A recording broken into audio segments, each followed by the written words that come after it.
लेकिन सीखना जरूरी होता है। अगर आप नहीं सीखेंगे तो बात कैसी बनेगी? इसके लिए कैमरा टेक्निक भी सीखना जरूरी है। आप कैमरामैन बन सकते हैं अच्छे, आप संगीत के जानकार बन सकते हैं। अगर आपको उसमें इंटरेस्ट है तो संगीतकार के हिसाब से भी आप काम कर सकते हैं, वहां पर भी सिखाया जाता है। सब कुछ सिखाया जाता है, सीखने की आपकी इच्छा शक्ति होनी चाहिए बस। नहीं तो आप क्या बोलते हैं, कॉलेज में आए, लेक्चर किया, चले गए। एक बात में क्योंकि फ्रैंक आपको बोल रहा हूँ, आपको थोड़ा बुरा लगेगा कि आप लोग विद्यार्थी है ही नहीं। अपने कैसे क्या विद्या का अर्जन करना मतलब विद्यार्थी होता है। आप अपने सिरे पर हाथ रख के बोलिए कि आप कितना क्लास अटेंड करते हैं ईमानदारी से। ईमानदारी अंडरलाइन।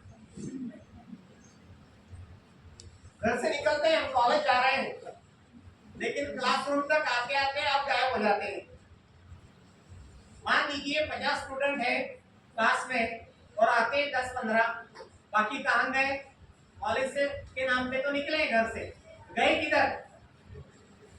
आप एक बात ध्यान रखिए कि आप ईमानदारी अपने प्रति नहीं करेंगे तो नौकरी क्या खा करेंगे आप लोग? ईमानदारी पहले आपकी अपनी होनी चाहिए। पूरे क्लास अटेंड करना जरूरी है। एक लेक्चर के अंदर जो टीचर आपको पढ़ाता है उतना लेक्चर तैयार करने के लिए, उतनी पढ़ाई तैयार करने के लिए आपको 10 घंटे पढ़ने पड़ेंगे लाइब्रेरी में। तो फिर आप 10 घंटे बर्बाद करने के बजाय 1 घंटा का सदुपयोग कीजिए ना। गलत है या सही है? मैंने पहले बताया, मैं जो बोल रहा हूँ आपको बुरा लगेगा, लेकिन आत्म परीक्षण करने का समय आ गया है। क्या करें आप लोग? ईमानदारी से पढ़ेंगे नहीं तो आगे क्या करेंगे? अब उसमें से विषय के ऊपर चल रहे हैं, आगे चलते चलते अगला टॉपिक के ऊपर आता हूं मैं, अनुवादक। अनुवादक मतलब समझते हैं? ट्रांसलेशन करने वाला अनुवादक। आपको मैं कहना चाहता हूं कि आप मराठी भी जानते हैं, हिंदी पर भी कमांड लीजिए और एक फॉरेन लैंग्वेज सीखिए। जापानी, जर्मनी, फ्रेंच, जो भी देश की भाषा है वो सीखिए। आप बोलेंगे क्या फायदा क्या उसका? आप उस भाषा में तैयार हो जाते हैं और मान लीजिए कि आपको प्राध्यापक बनना है, आगे मैंने दिया है प्राध्यापक और अध्यापक सब मिक्स करके बता रहा हूँ मैं। अपने देश में तो प्राध्यापक बनते ही है, लेकिन आपको हिंदी दिवस इसलिए बताना जरूरी है। पूरे विश्व में 200 देशों के अंदर हिंदी डिपार्टमेंट है। सबसे ज्यादा हिंदी कहाँ सीखी जाती है मालूम है आपको? चीन में सीखी जाती है, चीन में, उसके बाद अमेरिका में, जापान में। वहां के लोग हिंदी सीख रहे हैं। क्यों सीख रहे भाई?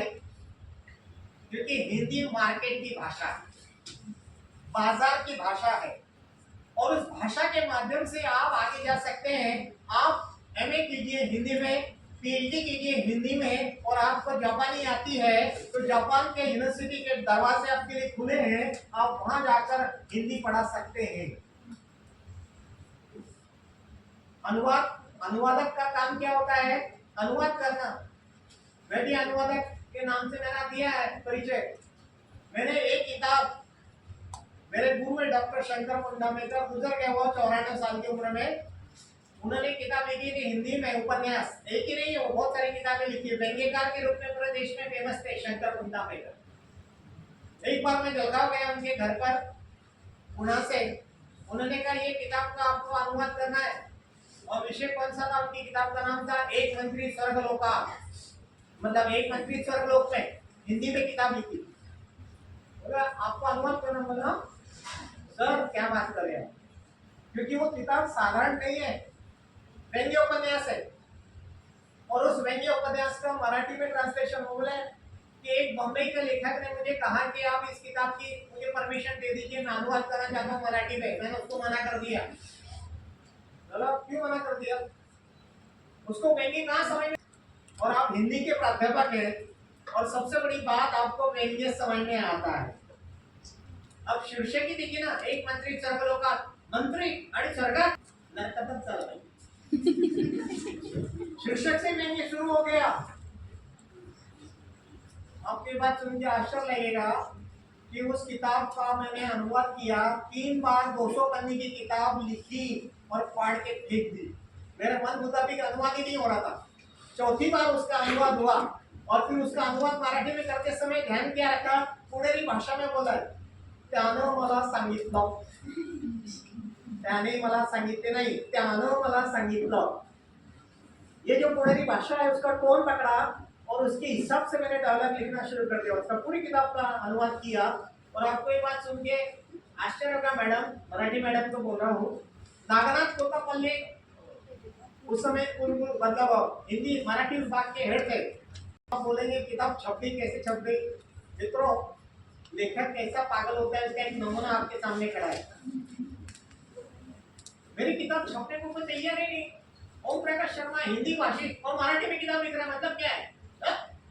लोग तो फिर के काय? मैंने बोला कमाल की बात है, मेरा नाम हिंदी में, इसकी वजह से मुझे हिंदी में किताब के पैसे मिलते हैं।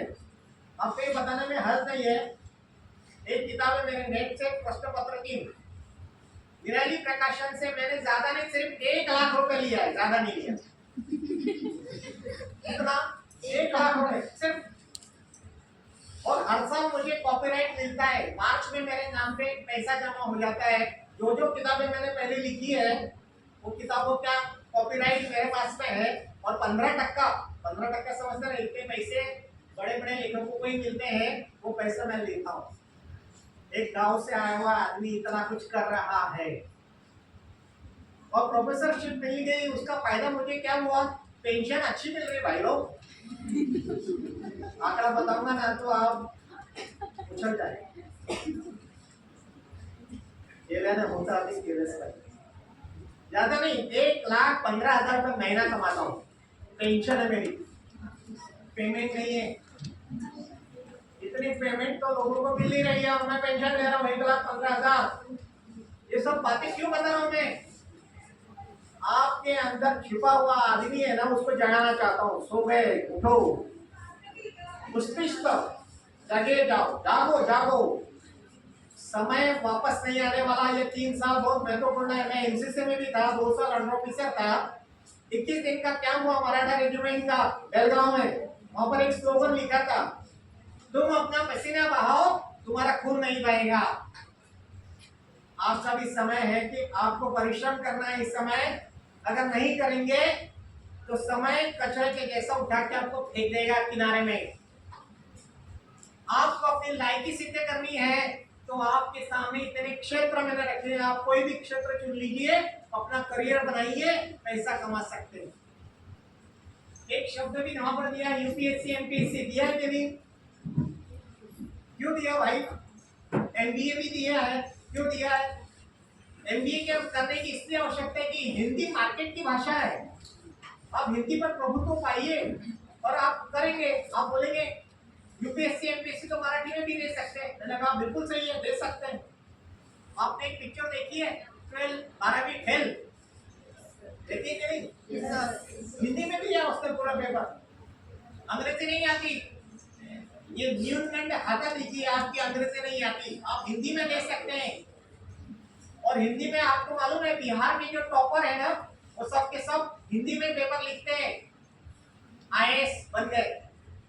और सबसे बड़ी आश्चर्य की बात ये लगेगी कि जो हम दक्षिण के लोग हमारा हिंदी का विरोध कर रहे हैं ना, वही कलेक्टर बने हैं और इतनी अच्छी हिंदी बोलते हैं कि हिंदी भाषा भी नहीं बोल सकता। हिंदी अधिकारी की जगह भी लेके बैठे हैं वो दक्षिण के लोग। प्रभुत्व पाइए अनुवादक के रूप में और बाद में यूपीएससी एमपीएससी कर सकते हैं, आप कर सकते हैं ना। मुझे एक बात बताइए, इंजीनियर और डॉक्टर एमबीबीएस, वो लोग उनके पास ज्योग्राफी है क्या? हिस्ट्री पढ़ा है क्या उन्होंने? लेकिन फिर भी यूपीएससी एमपीएससी टॉप होते कि नहीं?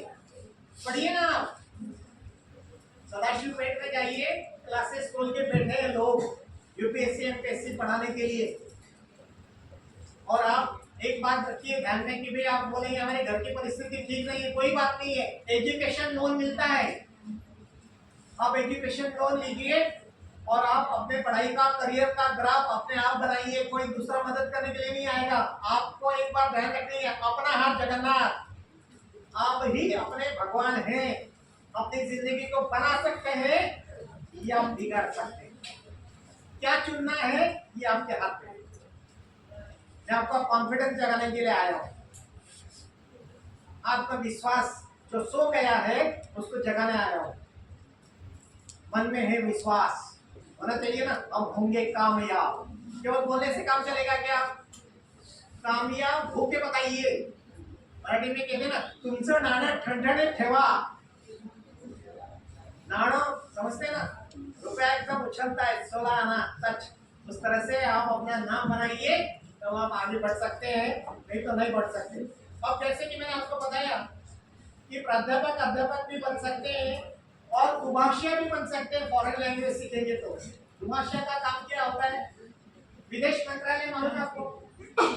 भारत सरकार की तरफ से हर देश में विदेश मंत्रालय है। आपको जापानी आती है तो आपको जापान में भेज देंगे भारत सरकार के विदेश मंत्रालय में। आप वहां पर जो डेलीगेशन आता है भारत से, वो डेलीगेशन के साथ आप संवाद कर सकते हैं, उसका फायदा आप उठाइए। तो ये वो है। और दूसरी बात, आपको अच्छी तरह से अनुवाद भी आता है तो आप वहां के साहित्य का हिंदी में अनुवाद कीजिए ना। एक नाम मैं आपको बता रहा हूँ, गोरखपुरा एसपी कॉलेज के प्राध्यापक है। वो एक अनुवाद की किताब लिखने का 3 लाख रुपए लेता है। कितना लेता है? एक किताब का अनुवाद का 3 लाख रुपए लेता है। और वो किताबें कौन सी है? एक बात की और दिमाग में से निकाल दीजिए आप कि देश के ऊपर राष्ट्रभाषा के रूप में हिंदी को थोप दिया है, ऐसी लोगों की गलतफहमी है, गलत बात है।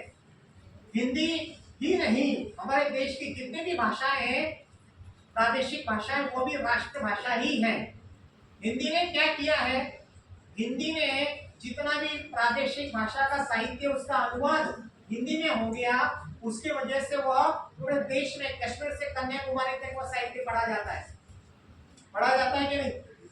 कश्मीर से कन्याकुमारी तक विजय तेंदुलकर नाम सुना है आपने, गुजर गए वो नाटककार, उनके सारे नाटकों का हिंदी में अनुवाद हुआ और हिंदी में अनुवाद होने की वजह से पूरे देश में उनके नाटक खेले गए। अगर वो प्रादेशिक भाषा तक ही रहते तो चलेगा क्या? नहीं। एक नाम आपको बताऊं, वो जो कन्नड़ भाषा के लेखक थे, बाद में अभिनेता भी थे, उनका नाम मैं भूल रहा हूँ। गिरीश कर्नाड। हाँ, कर्नाड, गिरीश कर्नाड। गिरीश कर्नाड, सही बात है। गिरीश कर्नाड तमिल में लिखते थे, नहीं सॉरी तेलुगु में, और उनका जो नाटक है उसका हिंदी में अनुवाद हुआ। और वो नाटक मैंने खुद देखा है, तुगलक नाम का नाटक, दिल्ली में, क्योंकि मेरा पीएचडी का विषय था। वो जो तुगलक में एक्टिंग करने वाला एक्टर था, वो राष्ट्रीय नाट्य विद्यालय का एक ग्रुप है, रेपर्टरी ग्रुप बोलते इसको, उसका वो अध्यक्ष भी था और एक्टर भी था। मैंने कहा मुझे आपका इंटरव्यू लेना है, बोले आज रात में मेरा नाटक देखो, फिर कल मैं आपको इंटरव्यू देता हूँ। नाटक देखने गया और तुगलक नाम का नाटक, आपको आश्चर्य होगा कितने कलाकारों ने हिस्सा लिया? 80 कलाकारों ने। और पूरा की पूरा स्टेज ऐसा बनाया था जैसे ऐतिहासिक नाटक। तुगलक मालूम है ना, मोहम्मद बिन तुगलक काजी उसका नाम। और उसका एक्टिंग देखकर तो मैं प्रभावित हो गया। दूसरे दिन उनका इंटरव्यू लेने गया, क्योंकि दूसरे दिन संडे था, वो 1 घंटा लेट आए। बोले मैं भूल ही गया था, आपको मैंने समय दिया, अचानक मुझे याद आया है आपको समय दिया है। वो उनके ऑफिस में मैं बैठा और उनके साथ उनका इंटरव्यू मैंने लिया। मेरे थीसिस में भी वो छपा है, मेरा थीसिस भी छप चुका है, ज्यादा नहीं, सिर्फ 470 पन्ने का थीसिस है। कहने का मतलब कि आप क्या कर सकते हैं ये बताना चाहता हूँ। उसके माध्यम से वो गिरीश कर्नाड जो है वो पूरे देश में जाने गए, हिंदी में अनुवाद होने की वजह से। और इसी तरह कश्मीर का आदमी है, तमिलनाडु का आदमी है, या कहीं का भी कोंकणी आदमी है, कोंकण, उसकी भाषा भी कोंकणी यानी मराठी में ही आती है, वो भी मराठी बोलियों में, तो उसका अनुवाद हिंदी में हुआ और वो पूरे देश में जाने गए। कहने का तात्पर्य, हिंदी विरोध करने का कोई मतलब नहीं है। हिंदी तो आपको मंच दे रही है राष्ट्रीय स्तर का, आपको बढ़ावा देना चाहती है। और भाषा भगिनी है ना, हिंदी मराठी अंग्रेजी सारी की सारी बहनें भाषाएं, और वो एक के साथ एक हाथ में डालकर आगे बढ़ेगी, तभी देश का उत्कर्ष होगा। हिंदी जनसंपर्क भाषा है, कश्मीर से लेकर कन्याकुमारी तक जोड़ने वाली भाषा ही नहीं रही, अभी तो विश्व की भाषा बन गई है। आगे चलते हैं, सूत्र संचालक। सूत्र संचालक समझते ना, ये महाशय बैठे हैं, सूत्र संचालन कर रहे हैं, जरा अपने सूत्र संचालन पर प्रैक्टिस करेंगे ना अच्छी तरह। ये भी पढ़ाने का कोर्स होता है, अब जरा देखिए, आप अच्छा खासा पैसा कमा सकते हैं। एक नाम है सूत्र संचालक अमिताभ बच्चन, कौन बनेगा करोड़पति, है क्या नहीं दोस्तों? शाहरुख खान ने भी कोशिश की थी कौन बनेगा करोड़पति चलाने की, लेकिन फैल गया, गया कि नहीं? क्योंकि जितने प्रभुत्व हिंदी के ऊपर अमिताभ बच्चन का है उतना शाहरुख खान का नहीं है, ये बात भी ध्यान रखिए। और उम्र क्या है अमिताभ बच्चन की? 80 पार कर चुका है, कर चुका है ना। अगले साल मैं भी 70 साल का हो जाऊंगा, एक बूढ़ा आदमी आपके सामने खड़ा है। 69 चल रही है मेरे उम्र, केल्याने होतं अधिक केलंच पाहिजे। बुढ़ापे की आवाज है क्या मेरी? कांप रही है बूढ़े की जैसी? आवाज के ऊपर प्रभुत्व पाएंगे तो आपकी आवाज भी जवान रहती है, उम्र भले ही पूरी हो जाए।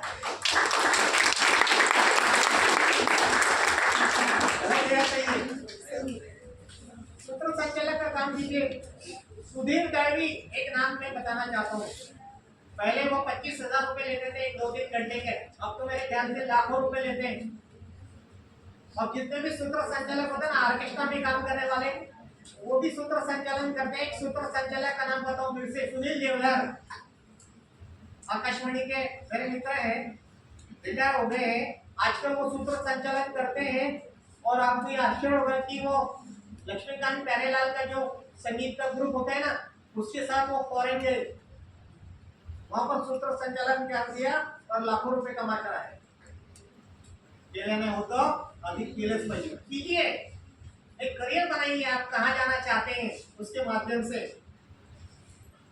अब जैसा मैंने आपको पहले बताया, सूत्र संचालक का भी काम हो गया। कार्यक्रम व्यवस्थापन एक विषय बीच में छूट गया, पत्रकारिता। आप पत्रकार बन सकते हैं, बीए का कोर्स आपका खत्म हो जाएगा डिग्री, तो फिर आप एमए जर्नलिज्म कीजिए। बहुत सारे कॉलेज, हमारे कॉलेज में पढ़ाया जाता है एमए जर्नलिज्म। आप बोलेंगे उसका फायदा क्या? आपको अखबार में तो जर्नलिज्म का कोर्स करने के बाद पत्रकार के रूप में नौकरी मिलेगी, आगे जाके संपादक भी मिलेंगे, बन सकते हैं। लेकिन सबसे बड़ी बात यह है कि आप टीवी पर जा सकते हैं। टीवी पर समझते हैं ना, उसके माध्यम से आप लाखों पैसे कमा सकते हैं। एक बात ध्यान रखिए कि सरकारी नौकरी मिलेगी ये चक्कर में मत पड़िए। यूपीएससी एमपीएससी पास नहीं हो रहे, छोड़ दीजिए।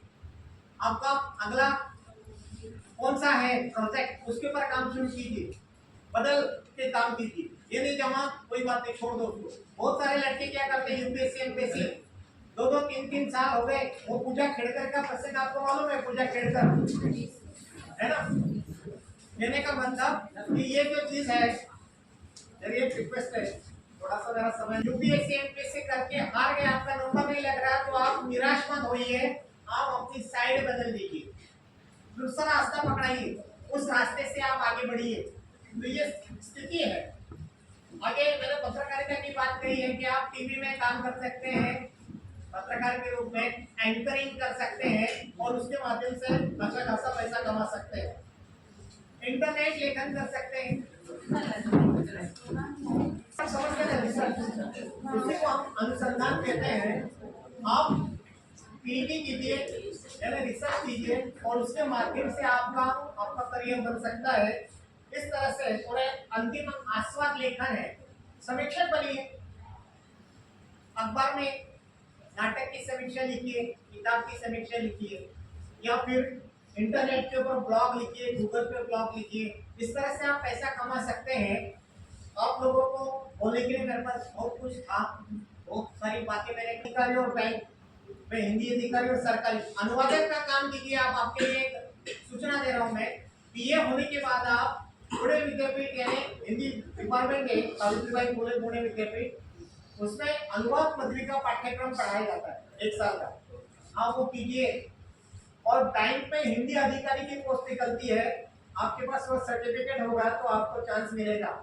सरकारी कार्यालय में हिंदी अधिकारी की पोस्ट होती है, आप वहां पर जाइए, आपको वहां चांस मिलेगा। आखिर में एक ही बात है कि आप अपना इच्छा शक्ति को जगाइए, आपके सामने पूरा भविष्य खड़ा है तैयार आपके आगमन के लिए, और इसके लिए आप तन मन से काम करेंगे तो धन मिलेगा, नहीं तो मुश्किल है। धन्यवाद।